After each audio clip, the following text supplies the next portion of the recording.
What is up, guys? This is Basak, and you are watching En Route, which is our brand new content segment where culture meets business. This show was sponsored by the good folks over at Roadmap MBA. Shout out to them. Follow them for all of the amazing work that they are doing. Now, today we are so excited to have the guy with us, music exec, influencer. He's smiling at me. Photographer, manager, man of the hour. I'm gonna give you a warm intro. I made you wait.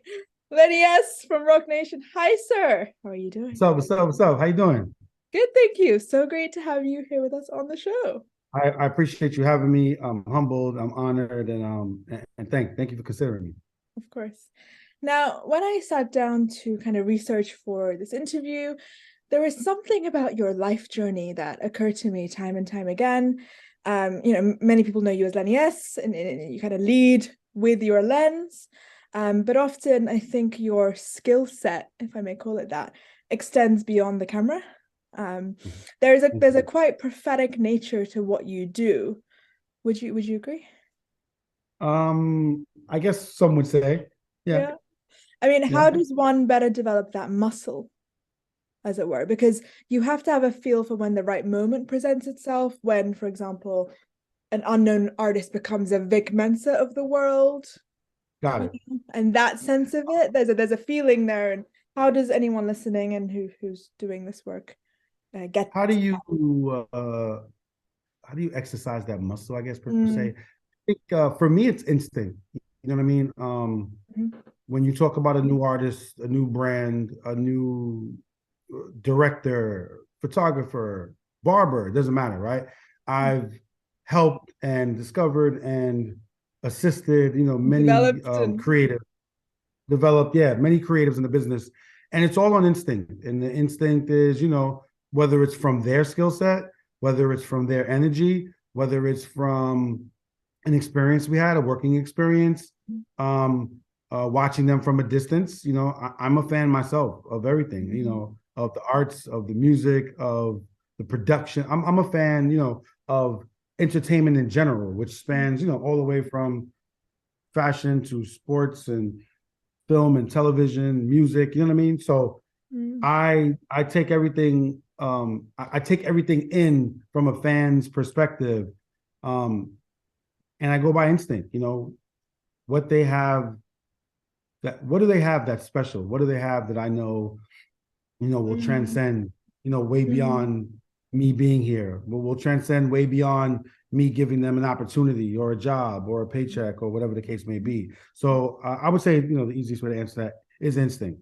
No, beautifully put. It reminds me of a line that Drake said about creating bodies of work, Mm-hmm, and you're mm-hmm, kind of mm-hmm. creating people of work, right? That exists Yeah. beyond the one moment. Yeah. Yeah. And he does the same. I think like him and Jay and Wayne and Ross, there's many artists who, more of the like, OG artists, the artists that have been doing their thing for a while, that go out of their way to either help other artists, do songs with them, features, do things to help them kind of get like a boost, you know what I Sure. mean, Like in a what they're doing. And, like you said, Drake, and a lot of the artists I just mentioned, they do those things where they, and even for somebody like Jay, who it may not be a verse anymore. It may be helping you get out of jail. It may be helping you, start up a foundation. It may, it's a lot of different things that people can help others with, to help them on their journey, whatever the case may be. beautiful. Thank you. Now, you grew up in the Bronx. You came up in a time of monumental change for the music industry. And you kind of saw this, humongous evolution and a sacred evolution that I don't know that we're going to see ever again to the kind of, from analog to digital, as it were, and then culturally as well. Um, we love music. We all love music, and for me, music is so sacred. But the business of music is not that, right, at all. Right. How would you suggest that artists of today protect the authenticity of the sound and their kind of creation and their baby, given how much they have to then go and sell their baby on the black market sometimes? Good question. I think the way they protect their interests and they protect their creativity is by ownership. And the more and more I see artists now in the last like even 5 to 10 years coming up, you know, they have more control of what they're doing because they own their own music, or they own their own visuals, or they own their own merchandise, and they own their own brand. Where, it was a big difference from before. Obviously, most of the people who were able to, transcend from wherever they were, from the demo stage to, signing to a real record company, they had the absolute backing of the record company, to assist them. You know what I mean? But doing that, you lose some of yourself, and you lose some of your creativity, and you lose your rights, and you lose your ownership, and you just, you gain on one hand, but then you lose a lot on the other hand. Whereas now the newer artists, I don't think they have to sacrifice that stuff. They don't have to sacrifice their art. They don't have to sacrifice their masters. They don't have to sacrifice their visuals. You know what I mean? They're doing everything on their own. They're creating on their own. They're touring on their own. They're making music and putting music out on their own. And I just love that it's their choice to then go and sign with a major company or sign with a major brand. If they want to do things that are maybe, out of their span right now, and maybe that another company can enhance for them, or add on to what they're doing. I think it's dope that they have the choice and the option. Whereas before there was no option. I mean, unless you had money, unless you were backed by somebody who had, some good financial support. But besides that, so I just think that they have it better because they can protect themselves more, and they can make the decision. Now labels are going to artists, and brands are going to artists to sign them. Whereas before it was totally the other way around, as you know. And it was all about the gatekeepers and the production companies and the managers and the record companies who made their choice to bring you in. Where now, artists are making their choice of who they want to sign with. Absolutely. It's funny while you're talking, the thing that occurs to me is actually it's flipped on its head tremendously in beautiful ways, but actually also very challenging ways, in that the single onus is on the single artist initially, right? You're doing your beats in your bedroom, and that's it. And you gotta be sick at it. You gotta be so good before you add on the team and the pop. And actually, the pressure that can do to someone's creativity is a different kind of issue that you didn't have before. Yeah. Before it was like, let me just, get this stuff in front of these guys. Now it's like, actually, I could be my own accountant and my own photographer, my own this and my that. So there's pressure in that sense of the word, because you need to be all those things. Yes, I agree. And I think it's like both sides of the coin, right? There's pressure, and then also there's not, right? In a sense, because everything you said was correct. So the pressure is there, but then there's also not pressure in when you have to release stuff. You don't have the pressure, let's just say, of a record company's timeline, because they need to make back their money for the fiscal year or whatever the case may be, and they're pressuring artists to, obviously they gave up money for you to do this project. They want this project to be released. They want to recoup their money. But I think that there's pressure there, and when, you're supposed to hand that in and release it, and you may not be there. You may be 60%. You may be 50%. You may not be ready. And a good quality work as well. Exactly. Right? You want hits. You want to. Yeah, exactly. So. I love it. It's and I'm curious to see where it's gonna all go, next, as it were. Definitely gonna sit by and watch. Now, I connect with artists every single week, and I kind of witness the love and the passion they have for what they do, really firsthand, being kind of talent adjacent, as I call myself. What I do find that's missing is something we just discussed briefly offline, which is, there is a serious level of knowledge for the admin side and for kind of the contractual side of things. They don't really know how to operate in that space, which is why we wanted to launch this series. What does great artist management look like for you? And do you have any advice for any artist managers out there, given that you are, one of many artist managers? I think great artist management has to deal with knowing you're going to be dealing with and covering and taking care of and nurturing and caring for every aspect of your client's life. To me, that's a good manager. Now, obviously, a lot of people draw the line, and they just do business. They don't do personal. They don't do family. They don't do, everybody has, their rules on how they do it. I come from an old school point of view where, I like to only work with family. You know what I mean? I've been with the same company almost 30 years. You know what I mean? I'm not jumping around from label to label. And by the way, totally fine if you are. But my point is, I'm about loyalty, and I'm about honor, and I'm about integrity, and I'm about respect. And if I have a client, you're gonna get all of me. You're gonna get all of me. Your career is gonna get all of me.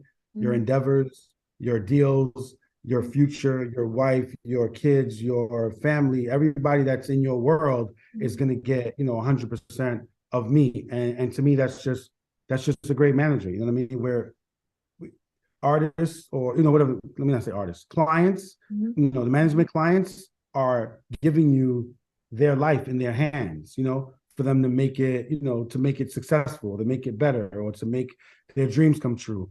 And that's creating opportunities that weren't there. That's creating brands, deals that weren't there, creating things out of that didn't exist, that the phone call didn't come in. An easy manager is just going to sit by the phone and let the calls come in.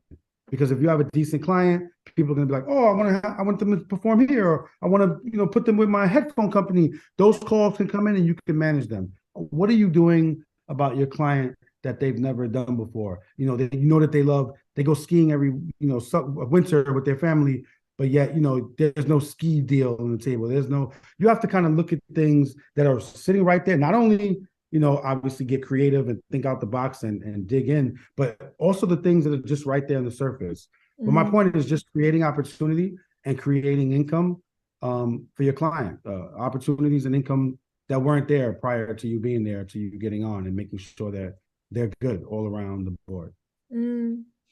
It's also important to then get to know your client. There's so many managers that don't 100%. necessarily know even their favorite. Like, you should know their favorite food, base level, or their genre of person, or their personality type, or it's like a date at the end of the day, because this person you're going to work with in and out, and you have to be able to answer for them and their best interests. You can't do that if you don't know what those are.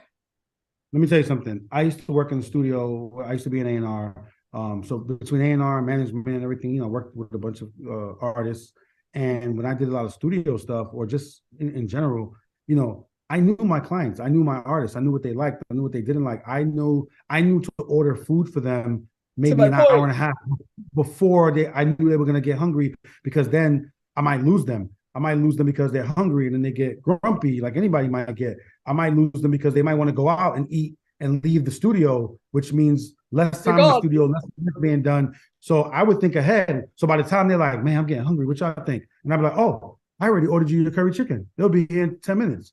You know what I mean? So you have to know them. You have to know everything about them. You have to think ahead. And that's with anything, not just food in the studio. You know what I mean? Being in another state, another country, being at a venue. What do they like? It's just like artists have their rider, the artist rider of all the things they want in their dressing room. You're their human rider. You know what I mean? You have to know and be ready for anything that they want and be able to provide that. So you're right. Knowing your client in and out is knowing, how you're able to deal with them and how you're able to get the best and the most out of them. Absolutely. So what does it take for someone to make you fall in love with them as an artist? Like, at the end of the day, there has to be a bit of love that you have to be like, this guy or this girl, this person is so, I can see the diamond in the rough. Is it an energy thing for you to want to ride so hard for them, For me, in order for myself to fall in love with an artist, it starts first and foremost with their artistry. And with the artistry, that's anything. That can come from the music, that can come from their charisma, that can come from their star quality, that can come from their aura, that could come from, whatever talent it is they have. Obviously, you want your client, your artist, to be talent driven, whereas, obviously they're so talented that speaks for itself. But it's not just about talent, right? There's all these other variables that live within an artist when an artist walks in the room, and how they're received in the room, and the energy that they're giving and receiving.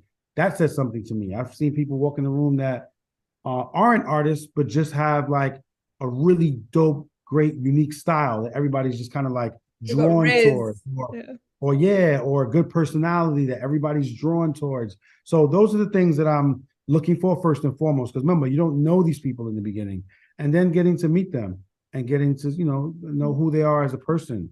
For me, it's like, what are your goals? What are your aspirations? What do you want to do? Do you want to change the world? How do you want to change the world? Do you want to change things in your neighborhood? Do you want to make music for now? Or do you want to make music, be a legacy artist forever? You know what I mean? So I kind of look at all those things. And then, when those kind of things check out, of course, it's energy.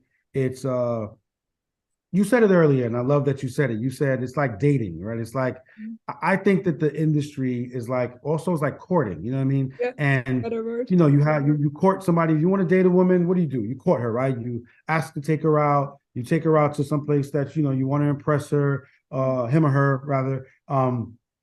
You want to make sure that everything's perfect. You want to make sure the vibe is right. You want to make sure you're courting them. Same thing when you're trying to sign an artist or sign someone, you're courting them. Yeah. The thing is, don't let that shit just be a honeymoon phase. You know what I mean? Don't do that. And for the first 3 months or the first 3 years of your 10-year journey, it's just great in the beginning, right? We've all heard that story. The first few months is always the best, the first year, whatever, have that same relationship, keep that same energy throughout. And, I'm just as excited. I'm just as ambitious. I'm just as driven. I'm just as, if not more, because it deepens. If not more for me, right? Then you're 10 years later than I am. Correct. So that's my thing, you know what I mean? But a lot of people, just like in relationships, after a while tend to lose interest.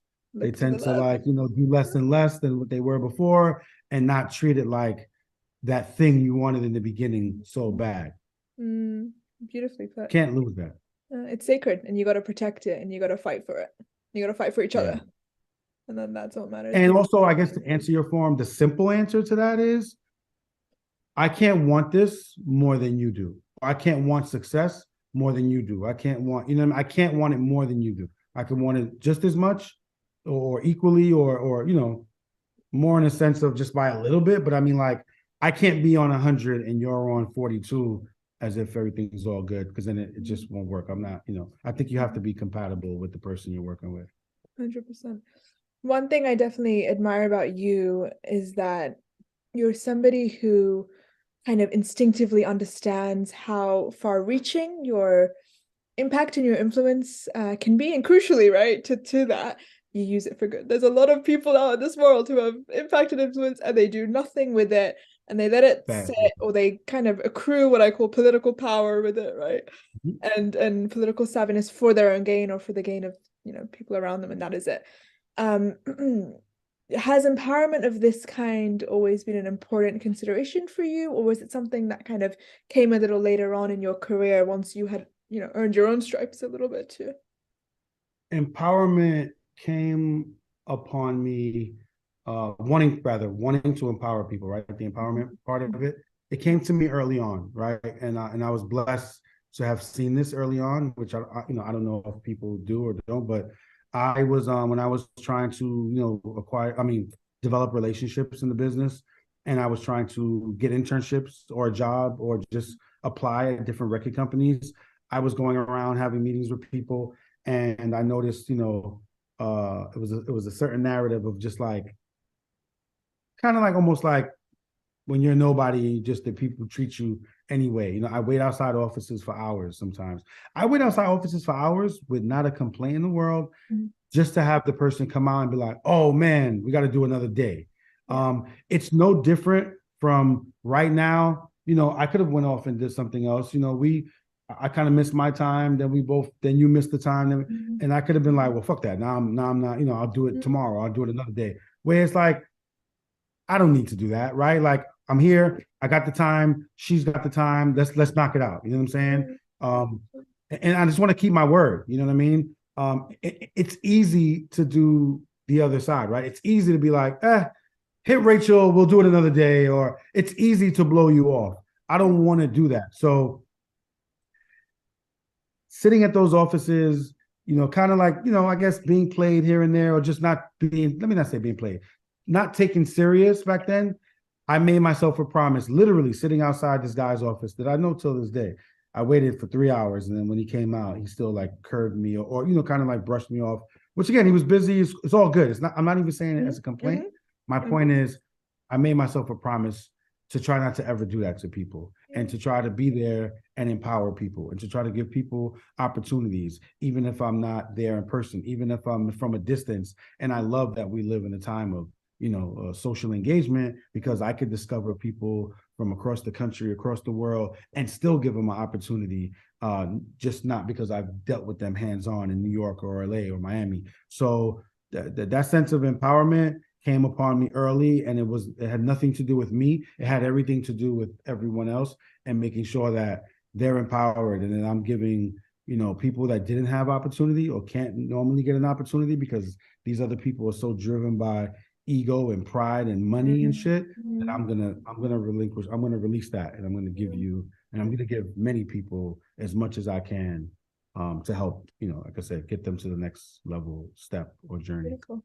I mean, we're grateful that you lead with that humanity, right? And then we need more of it, especially for people who have decision-making power, because often we know the narrative, they're white and they're, self-interested, and whatever we can do to break that and help uplift, we'll try. And, grateful for the work that you do to make that happen.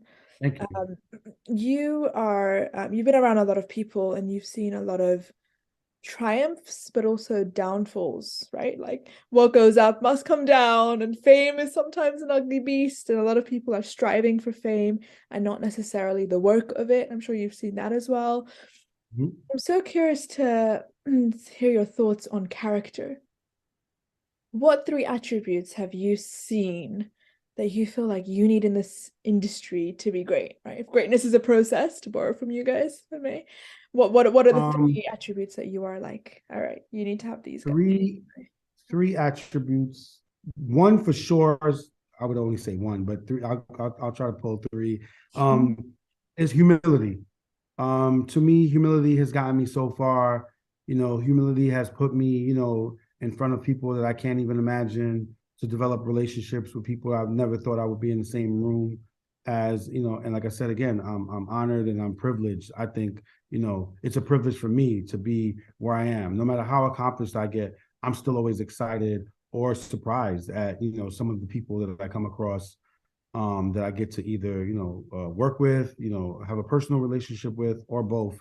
And that's from humility. That's from just me. I'm just always grateful. I'm grateful where I am. I'm grateful for the opportunity I've been given. And I'm grateful for what God and everybody who's given me an opportunity in this business has given me. I'm super grateful, and I'm never going to forget that. And I'm going to move as such.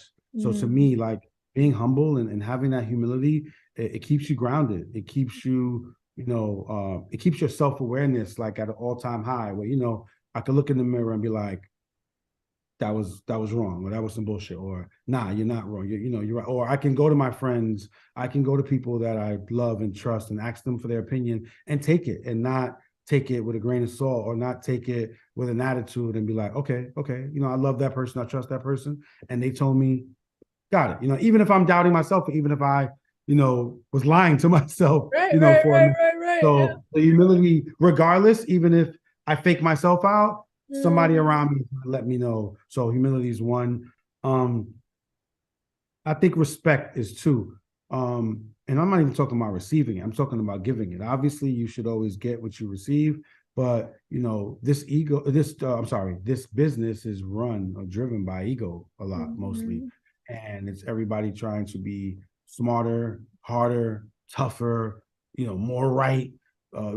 There's so many things they're trying to do before just what it is. Like, you may actually be wrong. You may actually not. So it's like that part of the respect factor, it goes with the humility and, respecting people that you may not think are important.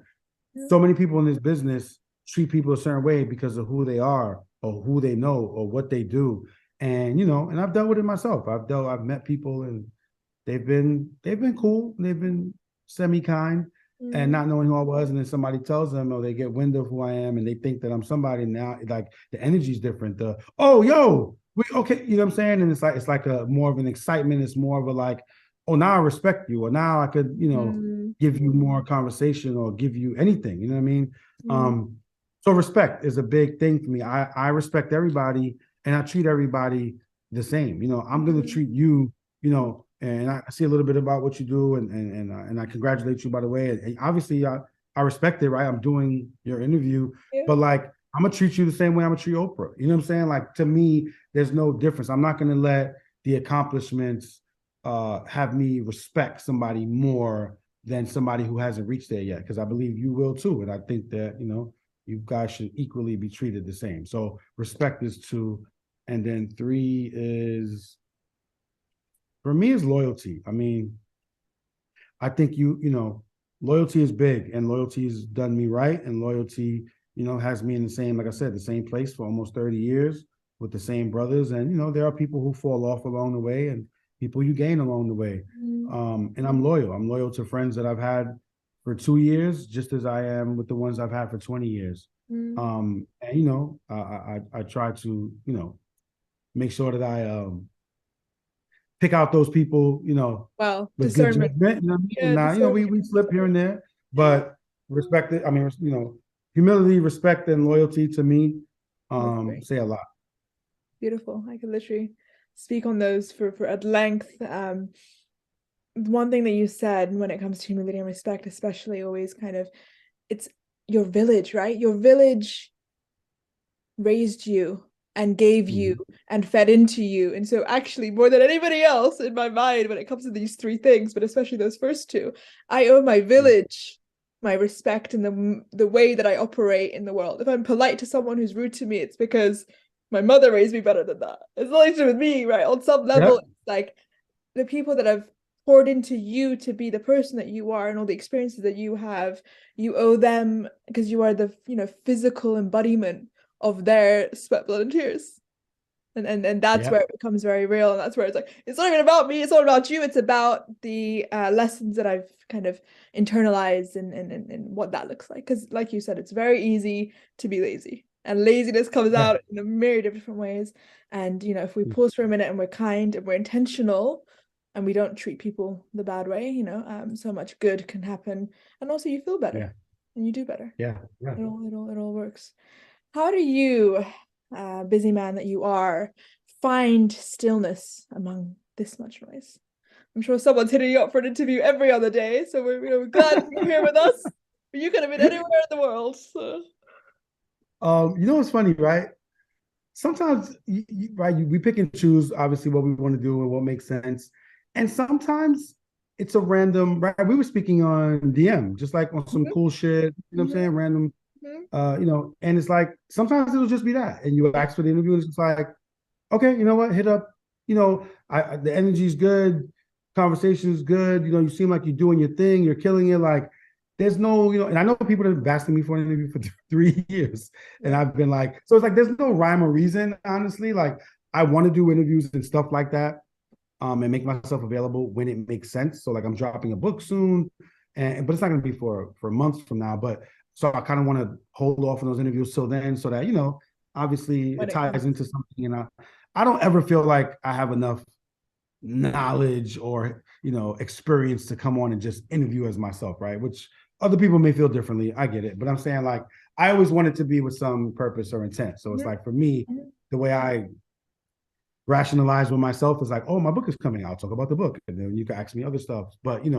but anyway, yeah, sometimes it's random. And sometimes it's just, it has to make sense. I'm older now. I'm doing everything way more with way more intent.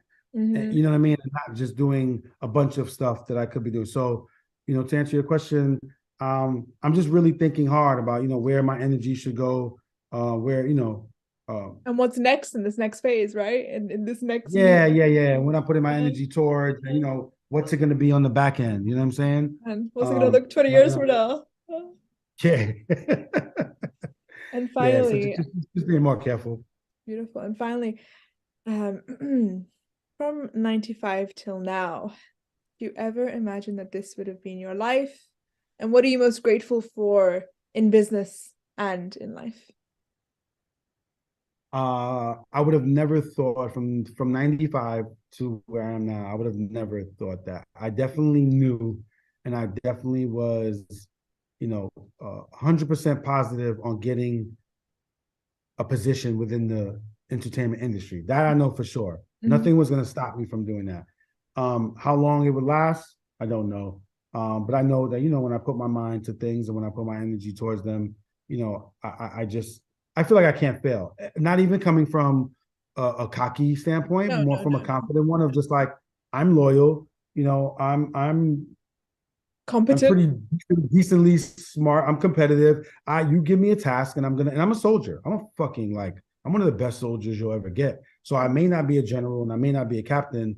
And I get that, I understand that. I can be, but I choose to be you know what I'm On the saying? ground. A On the loyal, ground with the people, right? dedicated soldier who can accomplish anything. So for me, you know, again, without sounding cocky, whatever company hires me, you're fucking welcome. Like, good job. Yeah. Because trust me, Yeah. what you're gonna get from me is, 1000%. I'm gonna put you before, anything in my life. I mean, outside of my kids here and there, but like, I'm gonna put this project, opportunity, Mm, artist, whatever the case is, I'm putting that shit first, and you'll see the result of somebody who dedicates everything towards it, my life, to mm, somebody who just dedicates, when it's convenient for them. And God bless them.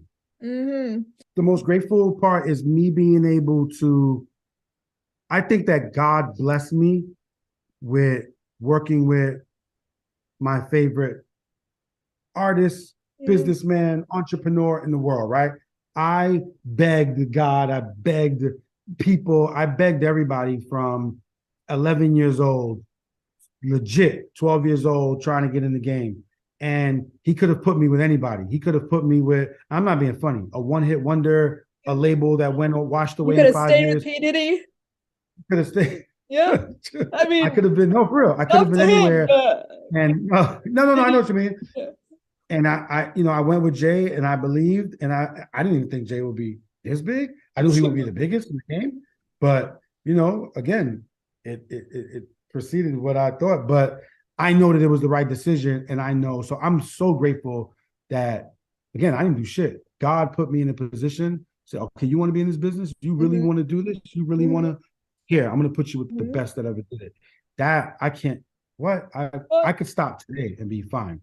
So that's sort of the double answer for in business and in and life. in But I life, mean, obviously, I'm most grateful for my children in of life, and just the opportunity, and then also the legacy that I get to leave mm, behind, being somebody who made a couple of decent things happen in entertainment that hopefully they could be proud of, and um, leaving 30 years of hip hop, coverage and hip hop imagery behind for them and for iconic everybody else. imagery that will stand the Yeah, test of time, right? They're gonna yeah, exist way hopefully. before we're all gone, when we're all talking about these covers and these Yeah, moments. no, hopefully. Beautiful. So, and right now, my picture of Nipsey Hussle in the blue, God bless my Mm. brother Nipsey, is in the Smithsonian Oh, in DC. So it's obviously working. You know what I mean? What I intended.